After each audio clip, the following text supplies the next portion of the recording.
દેવાયત ખવડ અને ધુવરાજસિંહ ચૌહાણ વચ્ચે અગાઉ સર્જાયેલા વિવાદનો હવે અંત આવી ગયો છે.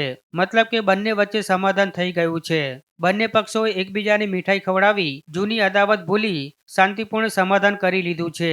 જેના ફોટા અને વિડીયો પણ સોશિયલ મીડિયા પર ઝડપથી વાયરલ થઈ રહ્યા છે. જેમાં બંને પક્ષો હળવાશભર્યા મૂડમાં જોવા પણ મળી રહ્યા છે.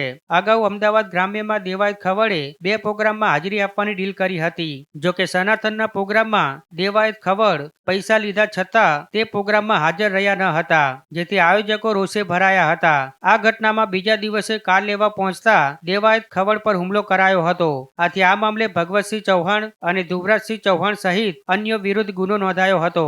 તો વળતો પ્રહાર કરતા દેવાયત ખવડે અને તેના સાથીદારોએ તાલાલાના ચિત્રોડ ગામે ધુવરાજસિંહ પર જીવલેણ હુમલો કર્યો હતો. અને આ મામલે દેવાયત ખવડ સામે હત્યાની કોશિશ સહિત 5 ગુના નોંધાયા હતા. જે બાદ દેવાયત ખવડ સહિત 7 આરોપીઓની ધરપકડ થઈ અને જામીન પણ મળી ગયા અને બાદમાં જામીન રદ પણ થયા અને હાઈકોર્ટે સરેન્ડર કરવા આદેશ કર્યો હતો.